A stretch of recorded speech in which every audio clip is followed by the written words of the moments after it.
मालूम दोस्तों, कैसे हैं आप सब। मैं हूं अभी गौरी और आप सब देख रहे हैं तौरा पारशा फॉर किड्स। दोस्तों, इस हफ्ते का हमारे जो पारशा है उसका नाम है खै सारा। खै इब्रानी जुबान का लफ्ज है जिसके मानी है जिंदगी। और बुजुर्गा सारा की जिंदगी इस दुनिया में ख़त्म हुई, वो वफात पा गई और बुजुर्ग अब्राहम ने उनको दफन करने के लिए एक गार खरीदा जिसका नाम मखफीला का गार था।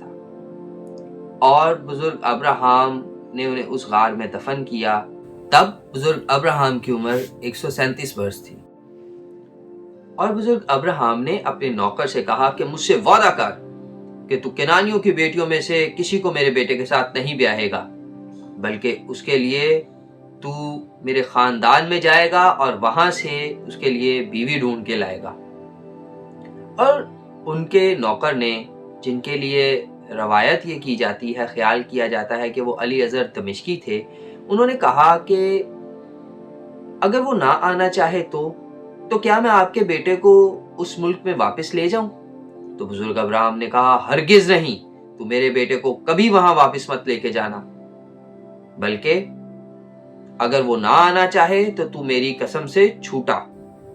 और अली अजहर दमिश्की ने 10 ऊंटों को सामान और अच्छे अच्छे तहाइफ के साथ लदा और तैयार किया और मेसोपोटामिया की तरफ, बुजुर्ग अब्राहम के मुल्क की तरफ चल पड़े।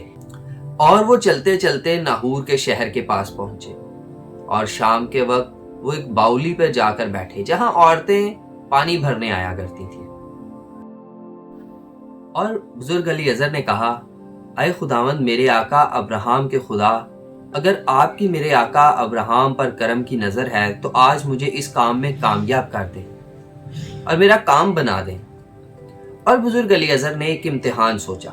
उन्होंने कहा कि जिस लड़की से मैं ये कहूँ कि मुझे ज़रा पानी पिला दे और वो मुझे ये कहे कि लीजिए आप भी पीजिए और मैं आपके ऊँटों को भी पिला देती हूँ, मैं समझ जाऊंगा कि वो लड़की खुदावंद आपने मेरे आका के बेटे इजहाक के लिए चुनी है ताकि उसकी बीवी बने। वो ये बातें सोच ही रहा था कि रिबका, जो बुजुर्ग अब्राहम के भाई नहूर की बीवी मिल्का के बेटे बतूएल से पैदा हुई थी, उस तरफ को चली आई। इस वक्त अक्सर शहर से औरतें पानी भरने आया करती थी और उन्होंने देखा कि रिबका बहुत प्यारी है और उन्होंने रिबका को बुलाकर कहा कि मुझे जरा पानी पिला दे। और रिबका ने कहा कि लीजिए आप पानी पीजिए और मैं आपके ऊँटों को भी पानी पिला दूंगी। और उसने फौरी तौर पे अपना घड़ा अपने कंधे से उतारा और बुजुर्ग अली अजहर को पानी पिलाया। और इसके बाद उन्होंने अपना घड़ा बाउली के पास जो हौज बना था उसमें खाली किया ताकि ऊंट पानी पी सके। और वो मुसलसल बार बार नीचे जाती, बाउली से पानी लेके ऊपर आती और उसको उस हौज में उंडेल देती और फिर वो नीचे जाती और इस तरह उन्होंने वो पानी भरती गई और ऊंट पानी पीते गए। दोस्तों, क्या आपको पता है कि साइंस की तहकीक के मुताबिक ऊंट एक घूंट में 25 लीटर के करीब पानी पी जाता है। और उन्होंने बहुत ज्यादा मटके भर भर के वहां पे डाले और बुजुर्ग अली अजहर चुपचाप ये सारा माजरा देखते रहे। और उसके बाद उन्होंने 9 मिशकाल सोने की एक नथ और 10 मिशकाल सोने के 2 कड़े निकाले और बुजुर्गा रिबका को दिए और उससे पूछा कि तू किसकी बेटी है और क्या तेरे बाप के घर में इतनी जगह है कि मैं और मेरे साथ जो मुलाजमीन हैं और जो मेरे जानवर हैं वो वहां रह सके। बुजुर्गा रिबका ने कहा कि हाँ, मेरे बाप के घर में बहुत जगह है, तुम सब टिक सकते हो वहां पर। और उन्होंने बताया कि मैं बतूएल की बेटी हूं और मेरे दादा का नाम नाहूर है। तब बुजुर्ग अली अजहर ने खुदावंद का शुक्र किया और उन्होंने कहा, बारुख हाशिम, खुदावंद का नाम मुबारक हो जो मुझे मेरे आका के भाई के घर में ले आया और ठीक घर में मुझे पहुंचाया, ठीक जगह पर जहां मुझे पहुंचना चाहिए था वहां पहुंचाया। तब रिबका दौड़कर अपने घर गई और सारा किस्सा अपनी माँ को बताया اور ربکا کا ایک بھائی تھا جس کا نام تھا لابن. اور جب لابن نے یہ ساری باتیں سنی اور وہ نت جو سونے کی تھی اور وہ 2 کڑے جو بزرگ الیعزر نے دیے تھے ربکا کے پاس دیکھے، تو وہ اس کنویں پہ گیا اور دیکھا کہ ابھی تک الیعزر اپنے اونٹوں کے پاس اسی کنویں پہ کھڑا ہے. اور اس نے الیعزر سے جا کر کہا کہ تو جو خداوند کی طرف سے مبارک ہے، میرے ساتھ چل، میرے گھر چل، اور میں نے گھر میں تیرے لیے اور اونٹوں کے لیے جگہ تیار کی ہے. بس وہ آدمی گھر آیا اور اس نے اپنے اونٹوں کو کھولا، ان کو چارہ دیا، ان کو بھوسا دیا، اور اس نے ان کو ہاتھ پاؤں دھونے کے لیے پانی دیا، اور انہوں نے اپنے ہاتھ پاؤں دھوئے، اور اس نے ان کے لیے جو کھانا تیار کیا تھا اس کو سیٹ کروایا، اس کو ان کے سامنے پروسا. لیکن الیعزر نے کھانا کھانے سے انکار کر دیا. اس نے کہا جب تک میں اپنا مطلب نہ بیان کر لوں میں یہ کھانا نہیں کھا سکتا. تو انہوں نے کہا کہ آپ کہیں آپ کو کیا کام ہے؟ تب اس نے کہا میں ابراہام کا نوکر ہوں اور خداوند نے میرے مالک کو بہت برکت دی ہے. اس کے پاس سونا ہے، چاندی ہے، بھیڑیں، بکریاں، گائے، بیل، بہت سے غلام، لونڈیاں، اونٹ اور بہت سی گدیاں ہیں. اور خداوند نے میرے مالک کی بیوی سارا کو جب وہ بہت بوڑھی ہو گئی تھی تو ایک بیٹا عطا کیا جس کا نام اسحاق رکھا. اور انہوں نے اپنی ساری جائیداد، ساری دولت، مال و متاع اپنے اس بیٹے کو عطا کیا. اور میرے مالک نے مجھ سے کہا کہ تو میرے بیٹے سے یہاں کے ملک کی لڑکیوں میں سے کسی کو نہ بیانا. ان کنانیوں کی بیٹیوں میں سے کوئی لڑکی تو میرے بیٹے کی بیوی ہونے کے لیے نہ لینا، بلکہ تو میرے باپ کے گھر جانا اور میرے رشتہ داروں میں سے میرے بیٹے کے لیے بیوی لانا. تب میں نے اپنے مالک سے کہا کہ ہو سکتا ہے کہ وہ اپنی بیٹی آپ کے بیٹے کے لیے نہ دیں، ہو سکتا ہے وہ لڑکی نہ آنا چاہے، تو میں کیا کروں؟ کیا میں آپ کے بیٹے کو وہاں لے جاؤں؟ تو انہوں نے کہا نہیں، ہرگز نہیں، تو میرے بیٹے کو وہاں مت لے جانا، بلکہ اگر وہ لڑکی نہ آنا چاہے تو میری اس قسم سے چھوٹا. تب میرے آقا نے مجھ سے کہا خداوند تیرے آگے اپنا فرشتہ بھیجے گا اور وہ تجھے کامیاب کرے گا اور وہ تیرا سفر مبارک کرے گا، اور تو میرے رشتہ داروں، میرے باپ کے گھر میں جانا اور ان سے میرے بیٹے کے لیے بیوی طلب کرنا، اور اگر وہ کوئی لڑکی نہ دیں تو میری قسم سے چھوٹا.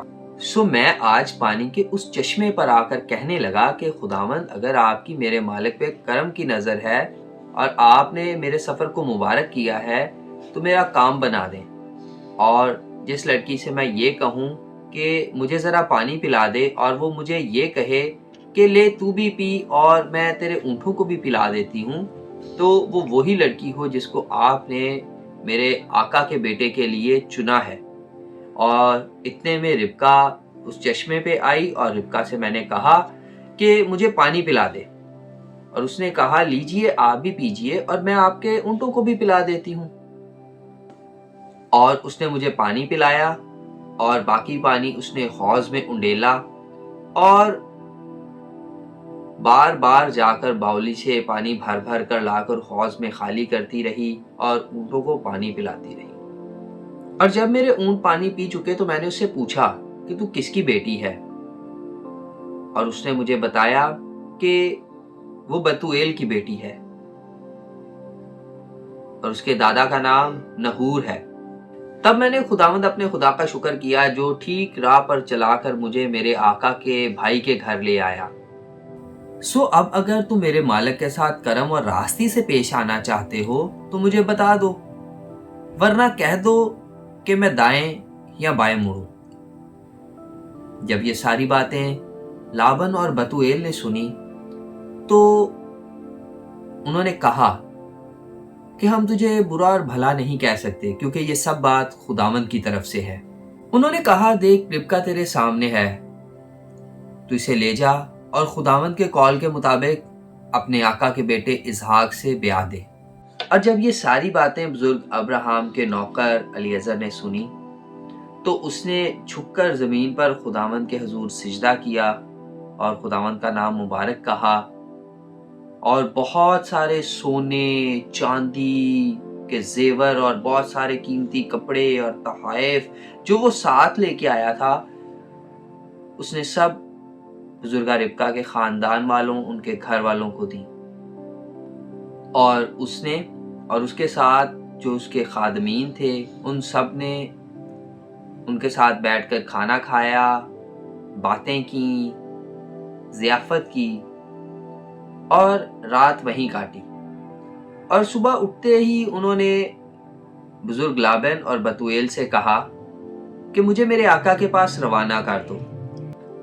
तब रिबका के भाई और उसकी माँ ने कहा कि लड़की को कम से कम 10 दिन तो हमारे पास रहने दो, उसके बाद आप ले जाइएगा और उसकी शादी अपने मालिक, अपने आका के बेटे से कर दीजिएगा। उसने उनसे कहा कि नहीं, मुझे मत रोकिए, खुदावंद ने मेरा सफ़र मुबारक किया है, मुझे मेरे आका के पास जाने दें। उन्होंने कहा कि हम रिबका को बुलाते हैं और उससे पूछते हैं कि क्या वो अभी इस आदमी के साथ जाएगी। और उन्होंने बुजुर्गा रिबका को बुलाया और उससे पूछा कि क्या आप अभी इसके साथ जाएंगी। बुजुर्गा रिबका ने कहा मैं जाऊंगी। तब उन्होंने अपनी बहन रिबका और उसकी दाई और बुजुर्ग अब्राहम के नौकर को वहां से रुखसत किया, वहां से रवाना किया। तब उन्होंने बुजुर्गा रिबका को रुखसत करते हुए उनको दुआ दी और उसे कहा, मेरी बहन, तू लाखों की माँ हो और तेरी औलाद तेरे दुश्मनों के फाटकों की वारिस हो। और रिबका और उसकी सहेलियां उठकर ऊंटों पे सवार हुईं और चल पड़े।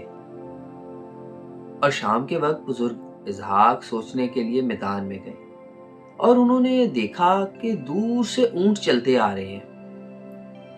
और वो ये देखने के लिए आगे बढ़े तो दूसरी तरफ से बुजुर्गा रिबका ने सामने से एक शख्स को आते देखा और अपने साथ अलीअज़र से पूछा कि ये शख्स जो हमारी तरफ चला आता है, ये कौन है। अलीअज़र ने देखा तो अलीअज़र ने उनको बताया कि ये हमारे मालिक का बेटा इसहाक है। ये सुनकर बुजुर्गा रिबका ऊंट पर से उतर पड़ी और उन्होंने बुरखा ओढ़ लिया, यानी अपने आप को कवर कर लिया। और बुजुर्ग अलीअज़र जो हैं वो बुजुर्ग इसहाक को मिलने के लिए आगे बढ़े और उन्होंने सारा माजरा, सारा किस्सा बुजुर्ग इसहाक को बताया कि उन्होंने क्या क्या किया, कैसे हुआ, उन्होंने क्या कहा और उनको रिबका कैसे मिली। और बुजुर्ग इसहाक ने रिबका को देखा, उसको लिया और उसको अपनी माँ सारा के डेरे में ले गए। और यूं उन्होंने अपनी माँ के मरने के बाद तसल्ली पाई और उन्होंने रिबका को लिया और उसे ब्याह कर लिया। तो दोस्तों, ये थी बुजुर्ग इसहाक की शादी की कहानी। हमें इस कहानी से ये सबक मिलता है, जिस तरह बुजुर्ग अलीअज़र ने, जो कि बुजुर्ग अब्राहम के नौकर थे, खुदावंद से दुआ की और अपने काम में अपने सारे काम को खुदावंद पे डाल दिया, तो उनके मुश्किल काम भी उनके लिए आसान हो गए। आज हमारी ज़िंदगी में भी बहुत से काम ऐसे हैं जो हमें नहीं पता हमें कैसे करने हैं या वो बहुत मुश्किल हैं, तो हमें अपने सारे काम खुदावंद पे डाल देने चाहिए, उनके आगे दुआ करनी चाहिए कि खुदावंद आप मुझे मेरे काम में, मुझे मेरे इम्तिहान में कामयाब करें। और खुदावंद आपको ज़रूर आपके इम्तिहान में कामयाब करेंगे, जिस तरह उन्होंने अलीअज़र को किया, जिस तरह उन्होंने बुजुर्ग अब्राहम के नौकर को किया। क्योंकि बुजुर्ग अब्राहम ने उनको कहा था, खुदा पे ईमान रखो, भरोसा रखो, वो सफ़र में तुम्हारी मदद करेगा, तुम्हारी हिफाजत करेगा और उसका फरिश्ता तुम्हारे आगे आगे चलेगा। आज खुदावंद का फरिश्ता आपके आगे आगे चलने को भी है। आप खुदावंद से दुआ करें, खुदावंद अपने फरिश्ते को आपके आगे आगे भेजेंगे ताकि आपके काम आसान हो जाएं, आपकी मुश्किलें आसान हो जाएं। ज़रूरत इस बात की है कि हम खुदा पे ईमान रखें और खुदा से दुआ करें। ये था आज का पारशा और आज के पारशा की कहानी। आप जीते रहें, मुस्कुराते रहें और फिर एक नए पारशा के साथ, एक नई कहानी के साथ आपके साथ फिर मुलाकात होगी। बाइज़्ज़त हाशिम। शालोम।